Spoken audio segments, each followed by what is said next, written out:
अरे बहू रानी तो सारा सारा दिन कमरे में बंद रहती है, कोई काम भी नहीं। मैं तो बोर हो जाती हूँ, क्या करूँ।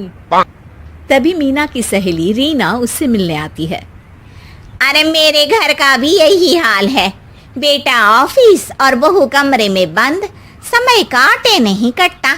लेकिन अब सच मानो तो वक्त ही नहीं है कि वक्त से रोटी भी खा लूं। अरे बहन, मुझे भी बता दे कौन सा जादू चलाया है, मैं भी अब जिंदगी के बचे कुचे दिन आराम से काट लूं। दीवारें देख देख कर तो बोर हो गई हूं मैं। रीना मीना को एक स्मार्टफोन देती है। ये ले, ये है वो छड़ी जो जादू करती है। इसमें मैंने तेरा फेसबुक अकाउंट भी बनाया है, एंजल प्रिया के नाम से। बस अब यहाँ दोस्त बना और सबसे बातें कर। सास को पहले तो उतना समझ नहीं आता है, लेकिन धीरे धीरे वो उसकी आदत डाल लेती है। माँ जी जल्दी से खाना खा लीजिए, मुझे थोड़ा काम है। अरे तू जा, मैं खा लूंगी, अभी वक्त नहीं है। और सासू माँ मोबाइल में मुंह गड़ाए जवाब दे देती है। बहू समझ ही नहीं पाती और वहां से कमरे में चली जाती है। अचानक सास को किसी प्यारी पिंकी की फ्रेंड रिक्वेस्ट आती है। अरे वाह, ये तो कोई प्यारी सी लड़की लगती है, बात करती हूँ। सास फ्रेंड रिक्वेस्ट अपनाकर बात करने लगती है। अब क्या था, सास सारा दिन उस सहेली से बात करती, अपनी कहती उसकी सुनती। एक दिन सास फोन पर ही सरगड़ाए, अरे बहू जरा मंदिर के लिए थाली सजा दे, आज कीर्तन है। बहू फोन पर किसी को मैसेज टाइप करते कहती है, माँ जी क्या है, अब मुझे क्या पता कि आपको कौन कौन से भगवान की पूजा करनी होती है। तभी सास के पास कोई मैसेज आता है। अच्छा अच्छा ठीक है, रहने दे, मैं ही कर लूंगी। अब मैंने मना थोड़ी ना किया है, कर देती हूँ मैं। अब मैंने भी बोला ना कि थोड़ी देर में बात करती हूँ, तो मैं ही कर लेती हूँ, तू जा अपने कमरे में। बहू वहां से चली जाती है। सास मंदिर पहुंचती है और मंदिर की सीढ़ियों पर बैठकर सास फोन पर लिखती है, अरे मेरा दिन अपने कमरे में बैठी रहती है।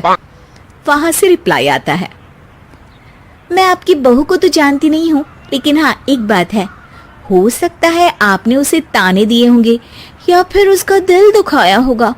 ऐसा करने पर बहुओं का मन ससुराल से हट जाता है।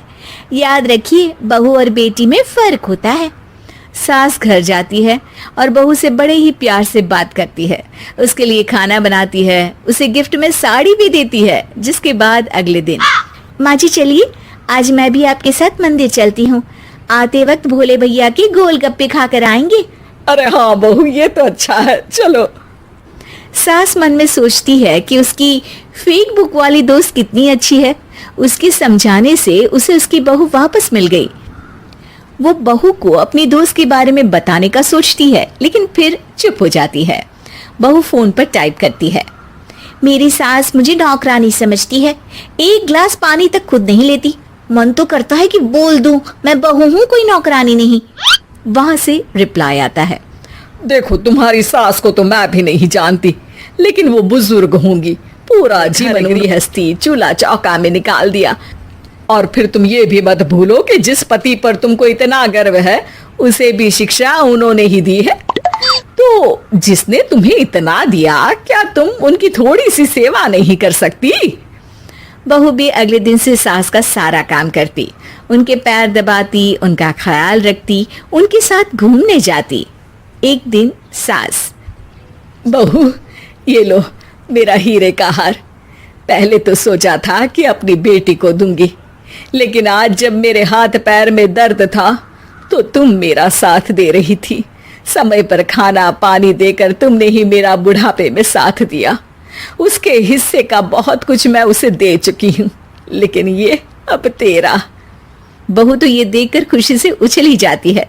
वो सास को गले लगाकर कहती है, माँ जी आज सच में बहुत अच्छी है, भला हो उस एंजल प्रिया का जिसने मुझे आपसे वापस मिलवा दिया, वरना मैं तो हमेशा आपको गलत ही समझती। मैं तो सोचती थी काश वो एंजल प्रिया मेरी सास होती। क्या नाम लिया बहू? एंजल प्रिया तेरी फेक बुक फ्रेंड है? हाँ माँ जी, वो बहुत अच्छी है, उन्होंने ही मुझे बताया कि सास की कीमत क्या होती है।